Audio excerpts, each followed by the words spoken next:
There I am. Yeah, can you hear me? Yep. Fabulous. All right. So I'm going to take a moment to welcome everybody. Hi, this is Kris Quinones speaking from Rasayana in the Boston area. I am a licensed massage therapist and Ayurvedic health counselor that practices in Somerville, Mass.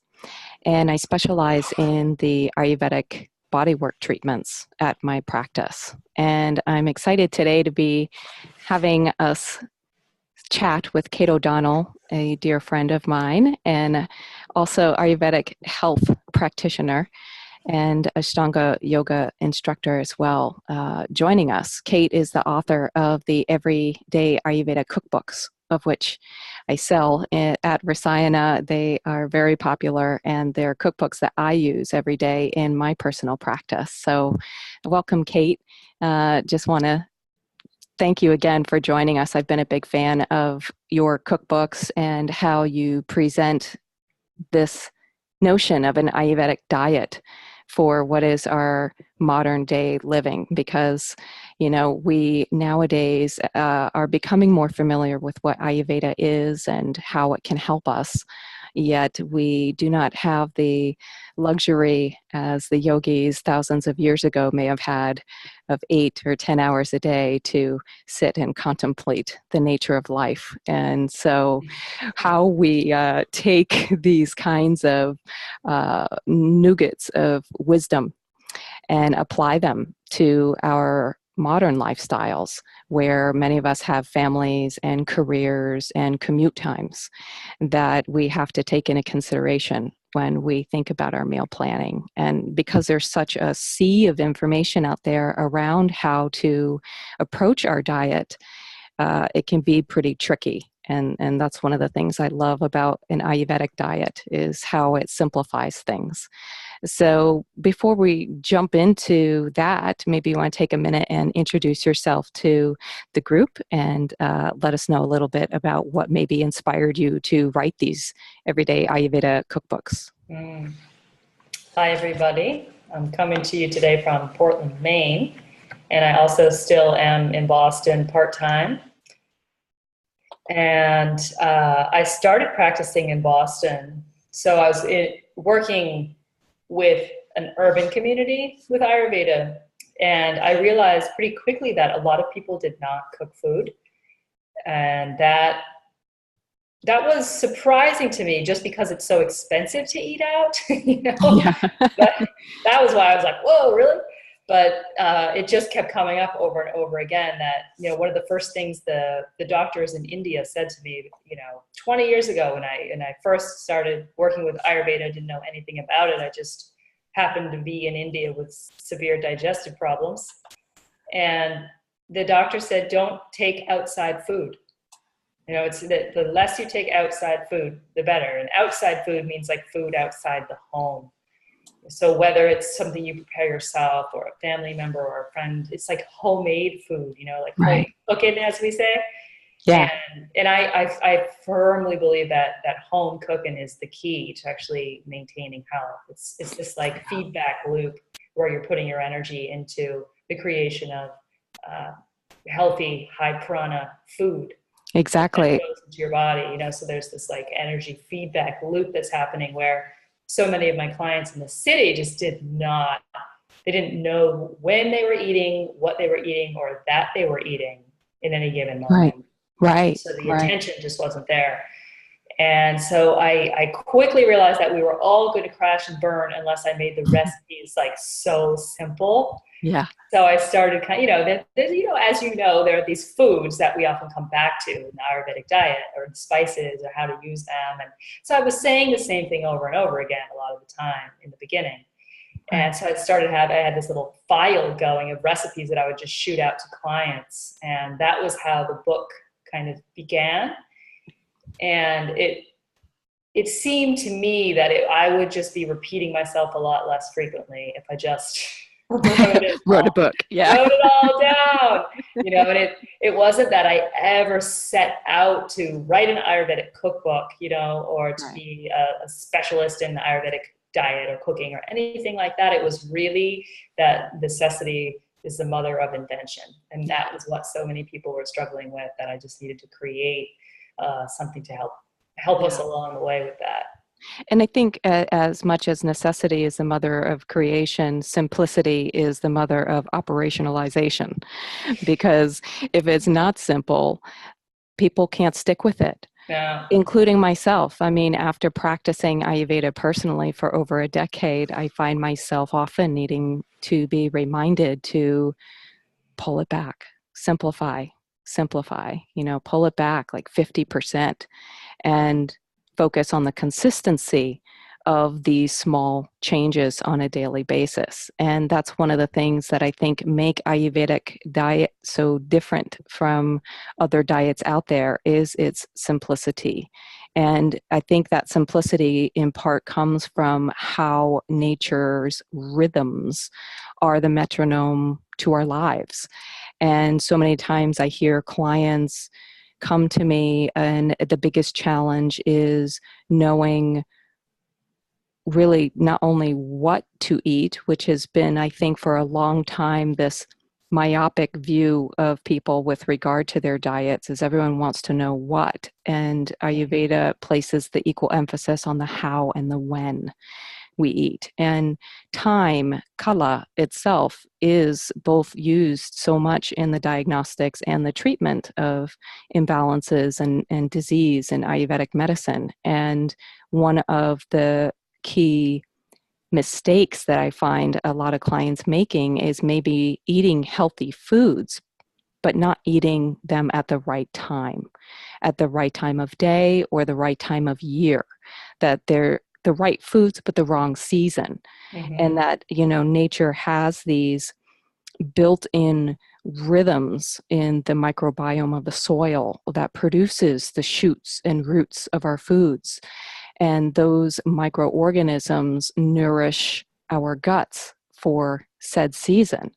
And by eating foods that are not seasonal and not in rhythm with those cycles of nature, produce a lot of complications in our gut and digestion that I think could be so simply remedied by knowing what those cycles are per season. So tell me a little bit. I notice in both of your cookbooks, you break down your recipes by season and give even seasonal shopping lists there. Can you help us maybe understand a little bit more clearly how someone identifies the shift? I mean, right now we're approaching the solstice again, and we're leaving summer, and we've recently had a heat wave, and so some of the needs from our nutrition during that week would be different than the kind of climate we're experiencing today, where it's very cool and damp and some whispers of the change in season here in the Northeast anyway,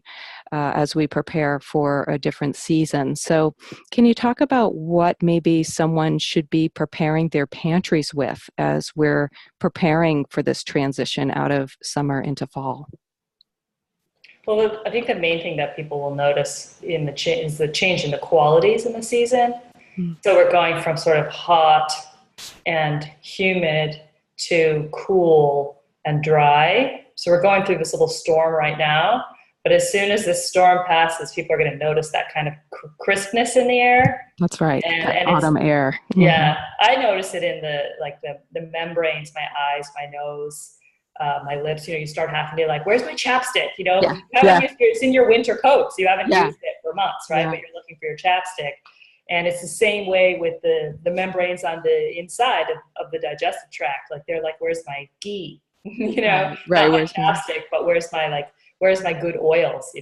My thick oils like ghee and sesame oil, which back in that heat wave might have given you diarrhea to eat sesame oil or ghee. It just would have raced right through your body. Wouldn't have wanted that because the qualities of oil are very similar to that of hot and humid weather. So the body kind of kicks it out, whereas the body will crave the opposite qualities to what's present in the season. So as we feel the air becoming cold, it's like the first thing I do is I start cooking my food. so you might even start buying like root vegetables instead of salad greens this time of year. People might head back into the legumes. Where I go for like hummus a lot in the summertime.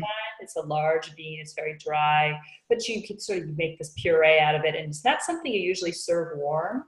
So hummus like works nice in the summer, but in the fall, if I eat like hummus on a salad, I'll be cold, I'll be feeling gassy, I'll be feeling unsatisfied. Right. So I start reaching for like the lentils and the rice, the quinoa. And the more dense, heavy quality foods that will bring that quality of balance to that light, mobile quality of the late fall and winter.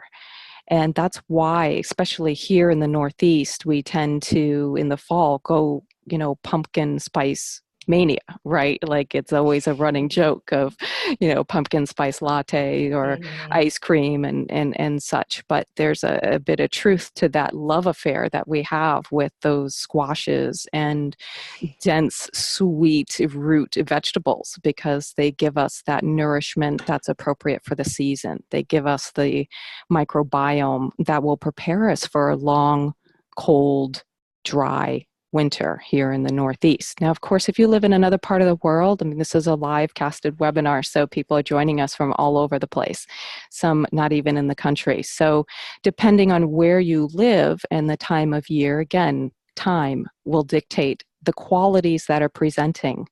And you want to be sure to start stocking your pantry with the qualities opposite to that.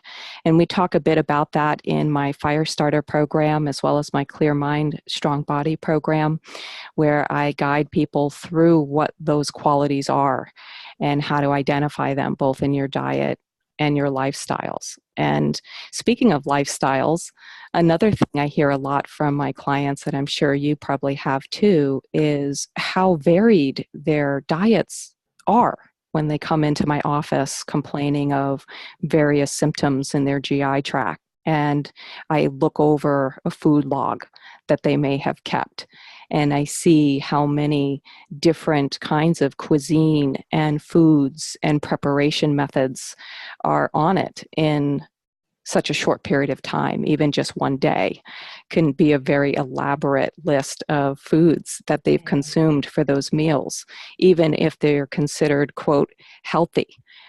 Be it smoothies, which are very popular in the wellness kind of world, and with the demand for the pace of our abilities to keep up with the pace of the demands of our life, that these kind of food combinations and complex meals are becoming a bit troublesome for people, really hard to digest when they have 15, 20 different ingredients in their plate for lunch, and then the same for dinner too. So I find an Ayurvedic diet is different from others in that it's a lot more simple. And that, by identifying food combinations that don't go well together, will save you a lot of energy in having to break it down. Your body's just not going to have to expend the same kind of energy to access those nutrients as if those meals were more simple, maybe 5 or less ingredients. And that's what I really like about your cookbooks as well, Kate. Your recipes are so simple. They're not these long grocery lists that are complicated. And I'm a bit of a foodie personally. I love cooking, and it's one of my favorite things to do is tackle a really complicated recipe. And, years ago, I was camping with a group of friends, and someone had commented on the amount of gourmet food that people were bringing to this camping trip, and thought, if someone breaks out a reduction sauce, I'm out of here. It's like, get out of here, But, being a small business owner myself, and also having much of my day-to-day hours and such intimate contact with clients, being a body worker, I have to make sure that my own energy levels stay consistent, and that I'm able to prepare my meals in the same fashion I advise my clients to prepare them, while balancing a busy practice and a job that is quite physical in nature. Keeping your meals simple, especially, kind of going back to to the smoothies tends to really get people in trouble. And I find that knowing what my favorite foods are is a great place to start. And then once I've jotted down what those favorite ingredients are, I'll then look to when are they in season? When is it appropriate to eat them? A lot of times the first complaint I'll hear from clients is, oh, you're going to take whatever your recommendations are, you're going to take away something from me that I really enjoy. And really it's about reframing it to, no, it's you can have that food, but maybe at a different time of year when your body was designed to be able to process it more easily. And that again goes back to the right foods, wrong time kind of thing. So I think that those food combinations and making it really hard on the gut also are a disservice to those who may be investing a bit of money in supplements as part of their wellness approach, where I find now, everyone seems to know the therapeutic value of turmeric. And there are turmeric capsules and tablets that people are, claiming off of the shelves at a rapid rate, I think, as part of our culture being a supplement-driven culture. But certainly understanding that without a strong and regular digestion, without consistent daily elimination, it doesn't matter what supplements you're taking if your body can't access it and break it down. Would you agree? Yeah, and I think the thing with supplements is also culturally there's a concept that like more is better, right? Which isn't quantity is another thing we take into account in the Ayurvedic diet. Exactly. And what is the correct time? What is the correct amount? So right. I think that the potency of what we take in is more important than the quantity. So most of the food's potency is best when the food is taken in its natural form. So even like studies happening now on supplements are discovering, like turmeric is a great example, that curcumin, when they take the so-called active ingredient away from the rest of the turmeric root, it doesn't actually have the same effect in the body. So exactly. The synergistic thing that's happening, that is, there's so much interdependence, right? And so much complication that a double-blind study, it's a different way of seeing. You can't compartmentalize the potency of a food. It has to be taken in its original form and digested, as you say, with the mullah or the waste products eliminated, and the good products absorbed and assimilated. And that's a complicated process that also has a lot of interdependence. Absolutely. And we have just a couple of minutes. I want to keep this short and tight. I'm curious, we've talked a little bit about what the common mistakes are for people. Where can they begin? Where can they start if they want to be bringing in an Ayurvedic diet into their lifestyles? Certain types of tools or equipment they should have in their kitchens to start with, would you recommend? I am, this time of year, a huge fan of the immersion blender, the hand blender. Yeah. As far as equipment goes, it's just so easy to make soup out of stuff if you have one of those. Yes. So I use it all the time. You can churn yogurt and make takra or lassi with it.